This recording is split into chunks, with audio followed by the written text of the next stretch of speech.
Caçada de Pedrinho, José Bento Renato Monteiro Lobato. Capítulo 1. E era onça mesmo! Dos moradores do sítio de Dona Benta, o mais andejo era o Marquês de Rabicó. Conhecia todas as florestas, inclusive o capoeirão dos Taquarussus, mato muito cerrado onde Dona Benta não deixava que os meninos fossem passear. Certo dia em que Rabicó se aventurou nesse mato, em procura de orelhas de pau que crescem nos troncos podres, parece que as coisas não lhe correram muito bem, pois voltou na volada. — O que aconteceu? — perguntou Pedrinho ao vê-lo chegar todo arrepiado e com os olhos cheios de susto. — Está com cara de marquês que viu onça. — Não vi, mas quase vi, respondeu Rabicó tomando fôlego. Ouvi um miado esquisito e dei com os rastros mais esquisitos ainda. Não conheço onça, que dizem ser um gatão assim do tamanho do bezerro. Ora, o miado que ouvi era de gato, mas muito mais forte, e os rastros também eram de gato, mas muito maiores. Logo, era onça. Pedrinho refletiu sobre o caso e achou que bem podia ser verdade. Correu em procura de Narizinho. Sabe, Rabicó descobriu que anda uma onça no capoeirão dos Taquarussus. Uma onça? Não me diga, vou já avisar a vovó. Não caia nessa, advertiu o menino. Medrosa como ela é, vovó ou morre de medo ou trata de nos levar hoje mesmo para a cidade. Muito melhor ficarmos quietos e caçarmos a onça. A menina regalou os olhos. Está louco, Pedrinho? Não sabe que onça é um bicho feroz que come gente? Sei sim, como também sei que gente mata onça. Isso é gente grande, bobo. Gente grande? Repetiu o menino com um ar de pouco caso. Vovó e tia Anastácia são gente grande. E, no entanto, correm até de barata. O que vale não é ser gente grande, é ser gente de coragem, e eu... É ser gente de coragem, e eu... Bem sei que você é valente como um galo garnizé, mas olhe que onça é onça. Com um tapa derruba qualquer caçador, disse tia Anastácia. O menino bateu no peito com arrogância. Pois quero ver isso. Vou organizar a caçada e juro que hei de trazer essa onça aqui para o terreiro, arrastada pelas orelhas. Se você e os outros não tiverem coragem de me acompanhar, irei sozinho. A menina arrepiou-se de entusiasmo diante de tamanha bravura e não quis ficar atrás.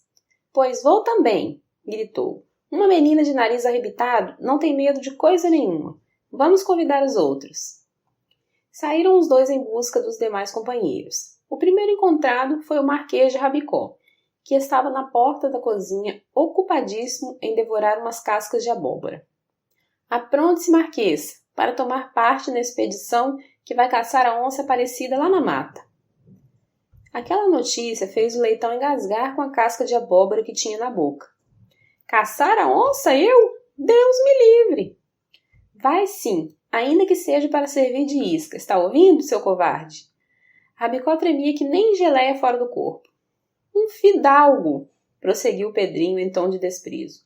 Um filho do grande Visconde de Sabugosa a tremer assim de medo. Que vergonha! Rabicó não replicou. Bebeu um gole d'água para acalmar os nervos e voltou às suas cascas de abóbora, com essa ideia na cabeça. No momento hei de dar um jeito qualquer. Não tem perigo que eu me deixe comer cru pela onça. O luxo dos leitões é serem comidos assados ao forno, com rodelas de limão em redor e um ovo cozido na boca. O segundo convidado foi o Visconde de Sabugosa, o qual aceitou a proposta com aquela dignidade e nobreza que marcavam todos os seus atos de fidalgo dos legítimos. Iria para vencer ou morrer. Viscondes da sua marca mostram o que valem justamente nos momentos perigosos. Depois convidaram Emília, que recebeu a ideia com palmas. Ora, graças! Exclamou. Vamos ter, enfim, uma aventura importante. A vida aqui no sítio anda tão vazia que até me sinto embolorada por dentro. Irei sim, e juro que quem vai matar a onça sou eu. Esse dia e o outro foram passados em preparativos. Pedrinho levaria uma espingarda que ele mesmo tinha fabricado escondido de Dona Benta, com cano de guarda-chuva e gatilho puxado a elástico. Estava carregada com a pólvora dos pistolões sobrados da última festa de São Pedro. A arma que Narizinho escolheu foi a faca de cortar pão, instrumento mestiço de faca e serrote. O Visconde recebeu um sabre feito de arco de barril, bastante pontudo, mas danado para entortar. Em vista de sua importância e do seu título, também recebeu o comando da expedição. E você, Emília, que arma leva? Perguntou Narizinho. Levo o espeto de assar frangos. Tenho mais fé naquele espeto do que nas armas de vocês todos. Restava o Marquês. Como fosse um grande medroso, em vez de arma, Pedrinho deu-lhe arreios. Rabicó iria puxando um canhãozinho feito de um velho tubo de chaminé, que o menino havia montado sobre as rodas do seu carrinho de cabrito.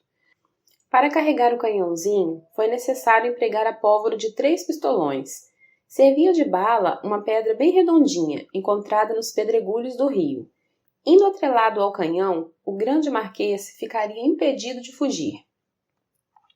No dia marcado, tomaram um café com farinha de milho da manhã e saíram na ponta dos pés, para que as duas velhas nada percebessem.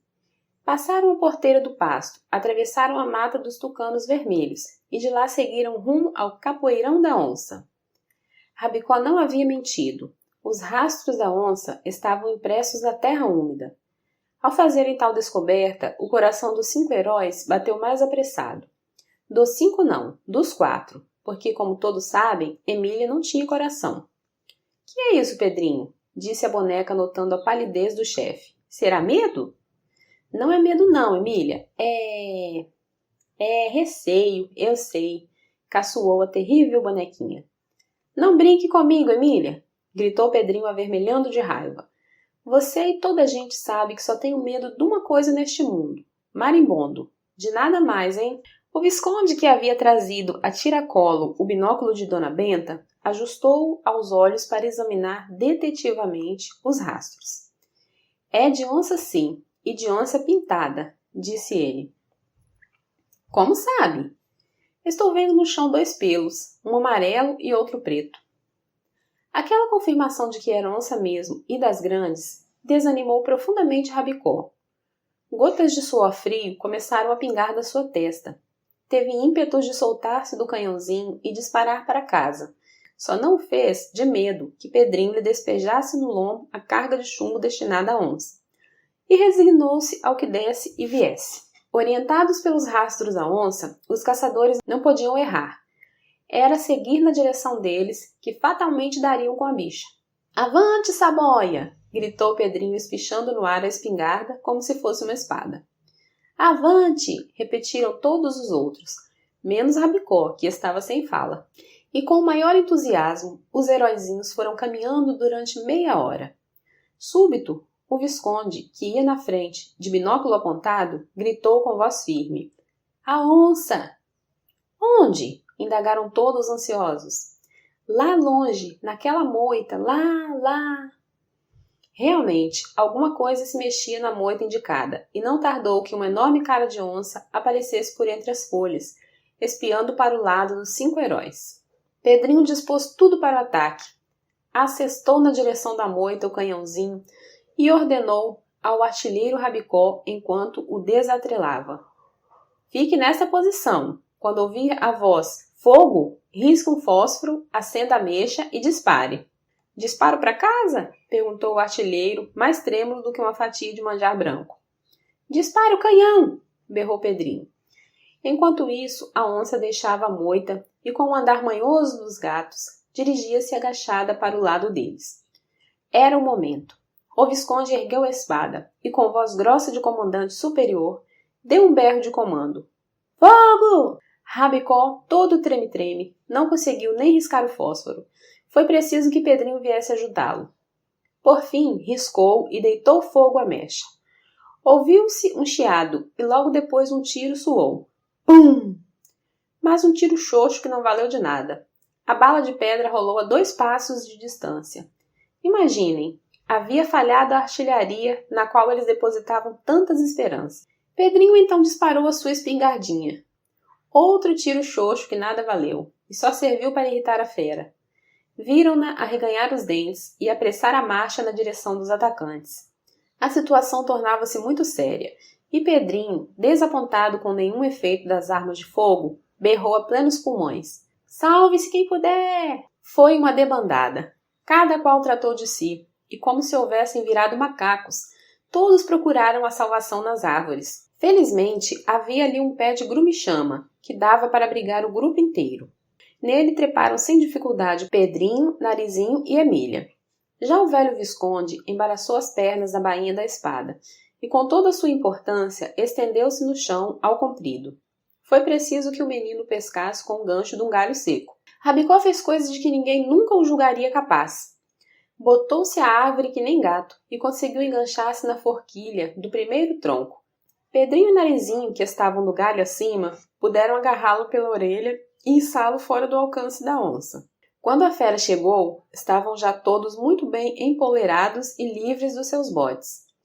A onça, desapontadíssima, ali permaneceu, sentada sobre as patas de trás, com os olhos fixos nos caçadores que a tinham logrado.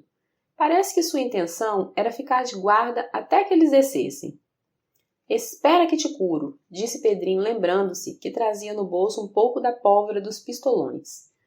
Tomou um punhado e, ajeitando-se no galho que ficava bem prumo sobre a onça, derramou-lhe a pólvora em cima dos olhos.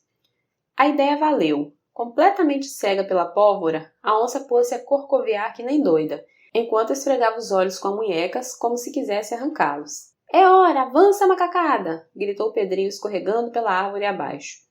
Todos o imitaram, apanharam as armas e se arrojaram contra a fera com verdadeira fúria. Narizinho esfregou-lhe a faca no lombo como se a onça fosse pão e ela quisesse tirar uma fatia. O Visconde conseguiu, depois de várias tentativas, enterrar-lhe no peito o seu sabre de arco de barril.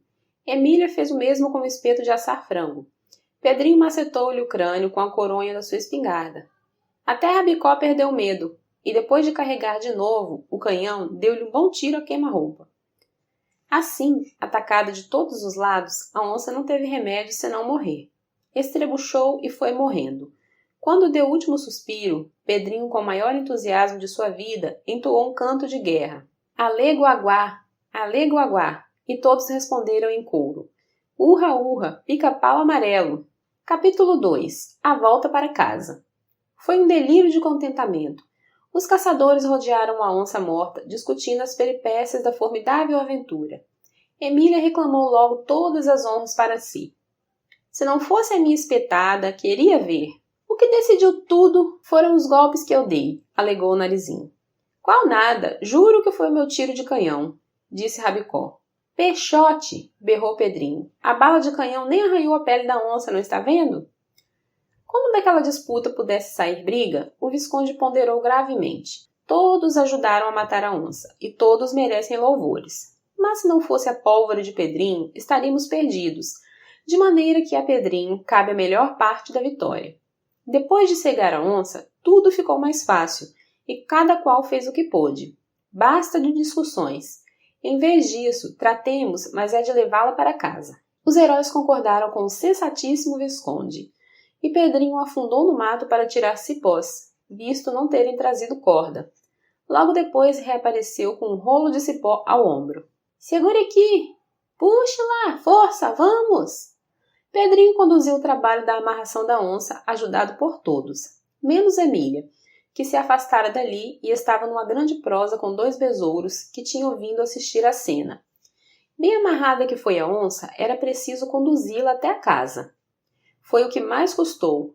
Em certo ponto do caminho, Rabicó, que suava em bicas, parou para tomar fôlego. Francamente, disse ele, prefiro matar 10 onças a puxar uma só. Estou que não posso mais. Pararam todos para um bem merecido descanso e sentaram-se em cima do pelo macio da fera morta. Vendo que o sol já ia alto, Narizinho disse, pobre vovó, passa bem maus momentos por nossa causa. A estas horas deve estar aflitíssima a procurar-nos por toda parte. Mas vai consolar-se vendo a bichona que matamos, disse Pedrinho. E matamos uma ova, pensou lá consigo Rabicó, que eu matei com meu tiro de canhão. Isso sim. Pensou apenas. Não teve coragem de o dizer em voz alta, de medo do pontapé que Pedrinho fatalmente lhe pregaria. Descansados que foram, prosseguiram na caminhada. 2 horas depois, avistavam a casa e viram Dona Benta e tia Anastácia muito aflitas, procurando-os pelo pomar. Pedrinho pôs na boca 2 dedos e desferiu um célebre assobio que só ele sabia dar. As velhas voltaram-se na direção do som e tia Anastácia, que tinha melhor vista, enxergou-os logo. Lá vem vindo ele, sinhá, e vem puxando uma coisa esquisita. Quer ver que caçaram alguma paca? Aproximaram-se os heróis. Penetraram no terreiro. Narizinho de longe gritou. Adivinhe, vovó, o que matamos? Uns danadinhos como vocês são bem capazes de terem matado alguma paca. A menina deu uma risada gostosa. Qual paca, nem pera paca, vovó. Suba. Então algum veado, lembrou a velha, começando a arregalar os olhos. Suba, vovó. Porco do mato, será possível? Suba mais, suba. Então foi capivara. Vá subindo, vovó. A boa senhora não sabia como subir além de uma capivara, que era o maior animal existente por ali. Narizinho, então, chegou-se para ela e disse, fazendo uma careta de apavorar. Uma onça, vovó. O susto de Dona Benta foi o maior da sua vida, tão grande que caiu sentada com sufocação, exclamando. Nossa Senhora da Aparecida, esta criançada ainda me deixa louca. Mais corajosa, tia Anastácia aproximou-se, viu que era mesmo onça e... O mundo está perdido, sinhá, murmurou de mãos postas. É onça mesmo. Capítulo 3. Os habitantes da mata se assustam. As cenas da caçada da onça haviam sido presenciadas por muitos animaizinhos selvagens. Entre eles, um intrometidíssimo sagui.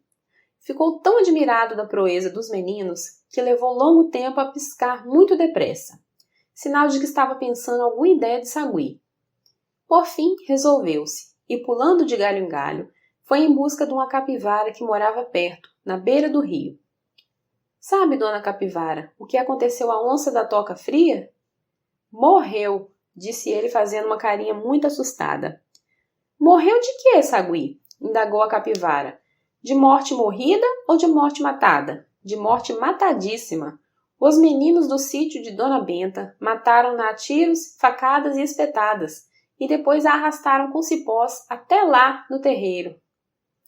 E contou por miúdo toda a cena que havia assistido. A capivara abriu a boca. Aquela onça era o terror de todos os bichos da redondeza, graças à sua força e ferocidade. Por várias vezes, os caçadores das terras vizinhas haviam organizado batidas a fim de dar cabo dela, sem nenhum resultado. A onça escapava sempre. Como então fora vítima dos netos de Dona Benta, simples crianças? Era espantoso, não havia dúvida. E se essas crianças haviam matado a onça dominadora da mata, com muito maior facilidade matariam a qualquer outro filho das selvas, fosse veado, paca, tatu ou mesmo capivara. A situação é bastante grave, disse por fim o animalão, depois de muito pensar e repensar. Vejo que esses meninos constituem um grande perigo para nós aqui. Vou reunir uma assembleia de todos os bichos para discutirmos o caso e tomarmos as medidas necessárias à nossa segurança. Ia passando pelo céu azul um gavião perseguindo 2 bentivis. A capivara chamou-os. Parem com essa eterna briga e venham ouvir o que eu tenho a dizer. A situação de todos os viventes da floresta é muito séria. Quando a vida dos animais selvagens se vê ameaçada de perigo geral, as velhas rivalidades cessam. A jaguatirica deixa de perseguir as lebres. A lontra esquece a fome e pode até conversar amavelmente com os peixes de que se alimenta. O cachorro do mato passa perto do porco-espinho sem que este erisse as agulhas. Assim, ao ouvirem as palavras da capivara, tanto o gavião como os bentivis esqueceram a briga e vieram sentar-se diante dela, um ao lado do outro, como se nada tivesse havido entre eles. Os meninos de Dona Benta mataram a onça da toca fria, começou a capivara. Ora, se mataram a onça, que era a rainha da floresta, o mesmo farão com a maior facilidade a qualquer outro bicho menos forte do que a onça. Estamos, pois, com as nossas vidas ameaçadas de grande perigo e temos de tomar providências. Por isso quero convocar uma reunião de todos os animais. Vocês que voam, sejam meus mensageiros. Voem sobre a mata e avisem a todos para que estejam aqui reunidos amanhã à noitinha, debaixo da figueira brava. O gavião e os bentivis obedeceram. Voaram de árvore em árvore, dando uns pios que significavam reunião geral na figueira brava, no dia seguinte. Essa figueira parecia ter 1000 anos de idade. Era a maior árvore da zona. Em seu tronco, o tempo abrira um enorme oco, no qual 10 homens poderiam abrigar-se perfeitamente. Erva nenhuma crescia debaixo dela, porque as ervas não crescem onde não bate sol, e ali havia séculos que não batia um raio de sol. No dia seguinte à tarde, os animais foram chegando. Vieram as pacas, tão medrosinhas, vieram os veados ariscos, as antas pesadonas, os coatis sempre alegres e brincalhões, os cachorros do mato e as iraras de olhar duro, as jaguatiricas de movimentos macios.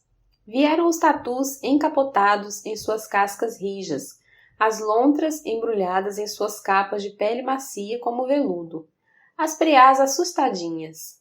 Também vieram cobras, as jiboias enormes que engolem um bezerro taludo, as cascavéis de guizos na ponta da cauda, as lindas corais vermelhas, as mussuranas que se alimentam de cobras venenosas sem que nada lhes aconteça, e sapos, desde o sapo ferreiro, cujo coacho lembra marteladas em bigorna, até a pequenina perereca, que vive pererecando pelo mundo. E aves desde o negro urubu fedorento, até essa joia de asas que se chama beija-flor. E ainda insetos, borboletas de todos os desenhos e cores, besouros de todas as cascas, serra-paus de todas as serras, e joaninhas e louva-a-Deus, e carrapatos. Os macacos empoleiraram-se nos galhos da figueira e no rebordo inferior do oco. Enquanto esperavam, divertiam-se fazendo cabriolas, das mais complicadas e caretas. Logo que os viu reunidos, a capivara tomou a palavra e expôs a situação perigosa em que se achavam todos. Quem faz um cesto faz um cento, disse ela. O fato de terem matado a onça vai encher de coragem esses meninos e fazê-los repetir suas entradas nessa floresta a fim de nos caçar a todos. O caso é bastante sério. Peço a palavra, gritou o bugio, que estava de cabeça para baixo, seguro pelo rabo no seu galho. Acho que o melhor meio de vocês escaparem à fúria desses meninos é fazerem como nós fazemos, morar em árvores. Quem mora em árvores está livre de todos os perigos do chão. Imbecil, resmungou a capivara furiosa de tamanha asneira. Não é à toa que os macacos se parecem tanto com os homens. Só dizem bobagens. Esta reunião foi convocada para discutir-se a sério, visto que o caso é muito sério. Quem tiver uma ideia mais decente que a deste idiota pendurado, que tome a palavra e fale. Um jabuti adiantou-se e disse: o bem que vejo é mudar-nos para outras terras. Que terras? Replicou a capivara. Não há mais terras habitáveis neste país. Os homens andam a destruir todas as matas, a queimá-las, a reduzi-las a pastagens para bois e vacas. No meu tempo de menina, podíamos caminhar 100 dias e 100 noites sem ver o fim da floresta. Agora, quem caminha 2 dias para qualquer lado que seja, dá com o fim da mata. Os homens estragaram esse país. A ideia do jabuti não vale grande coisa. Impossível mudar-nos, porque não temos para onde ir. Amor com amor se paga, disse uma jaguatirica. Matando a nossa rainha, esses meninos nos declararam guerra. Paguemos na mesma moeda. Declaremos guerra a eles. Reunamos todos os animais de dentes agudos e garras afiadas para um assalto ao sítio de Dona Benta. A capivara ficou pensativa. Isso de assaltar um sítio era realmente coisa que só onças e jaguatiricas podiam fazer, porque são animais guerreiros. Sim, disse a capivara, a ideia não me parece de todo má, mas semelhante guerra só poderá ser feita por vocês, onças, ajudadas pelos cachorros do mato e irarás. Eu, por exemplo, e também as pacas e veados, e lontras e borboletas, e serrapaus e carrapatos, não entendemos nada de guerra. Pois que fique a luta a nosso cargo, disse a jaguatirica. Encarregar-me-ei de reunir todas as onças e jaguatiricas e cachorros do mato e irarás da floresta para um ataque ao sítio de Dona Benta. Havemos de vencer aqueles meninos e comer a todos da casa, inclusive as 2 velhinhas. A assembleia aprovou a lembrança. Muito bem, pensaram os animais. As onças fariam a guerra. Se vencessem, a bicharia inteira das selvas estaria salva de novas incursões dos meninos. Se não vencessem, a vingança deles iria recair sobre as onças, não sobre os outros. Ótimo! Está aprovada a ideia, disse a capivara. A senhora jaguatirica encarregar-se-á de falar com as suas companheiras, com as onças grandes, as iraras e cachorros do mato, combinando do melhor modo os planos estratégicos. E nós, animais pacíficos, comedores de ervas, ficaremos de lado, ajudando os guerreiros com as nossas torcidas. A assembleia dissolveu-se. Cada qual foi para sua casa, enquanto a jaguatirica, disparava em procura das companheiras, a fim de combinar os meios de conduzir a guerra. Capítulo 4. Os espiões da Emília. Entre os animais da floresta que iam atacar o sítio de Dona Benta, havia traidores. Eram os espiões da Emília. A terrível bonequinha fizera amizade com um casal de besouros cascudos, muitos santarrões, que viviam fingindo estar a dormir, mas que não perdiam coisa nenhuma do que se passava na floresta. Na reunião dos animais, também eles estiveram presentes, vendo e ouvindo tudo lá do seu cantinho. Em seguida, foram dar parte do acontecido à boneca. Eles vão atacar a casa e comer toda a gente do sítio, disse o besouro com voz cautelosa. Eles quem? Indagou Emília. As onças, as iraras e os cachorros do mato. Elas, então, disse Emília, que implicava muito com a regra de gramática que manda pôr pronome no masculino quando há diversos sujeitos de sexos diferentes. Elas vão atacar o sítio, não é? Pois que venham, serão muito bem recebidas. Tenho lá um espeto próprio para espetar onça, irara, jaguatirica e cachorro do mato. Mas os besouros contaram minuciosamente tudo quanto tinham ouvido na Assembleia da Capivara, e a boneca viu que o caso não era de brincadeira. Resolveu lá consigo ir incontinente avisar Pedrinho, mas para não dar a perceber os seus receios, fez-se de valentona. Veremos, disse aos besouros muito admirados daquele sangue frio. Veremos. Nós matamos há pouco uma onça pintada, a maior que existia por aqui. E faremos a mesma coisa até para leões e hipopótamos, se aparecerem. A bicharia há de convencer-se de que conosco ninguém brinca. Atacar o sítio, desaflorados. E para quando é a guerra? O dia ainda não está marcado. A jaguatirica anda a correr a mata para reunir os atacantes. Muito bem, concluiu Emília sem pestanejar. Continue espionando e avisando-me de tudo quanto souberem. Vou prevenir Pedrinho. Emília voltou para casa de carreira e, já de longe, foi gritando pelo menino. Encontrou-o na varanda a fazer um arapuca de talos de folhas de embaúba para apanhar rolinhas. Largue disso! Gritou Emília ao galgar a escada. Temos novidade das grandes. O sítio vai ser assaltado pelas onças, cachorros do mato e iraras. Pedrinho olhou para ela com os olhos arregalados. Que bobagem é esta você está dizendo, Emília? Assaltado por quê? Como? A boneca desfiou toda a conversa tida com os besouros e concluiu. Temos guerra, é isso.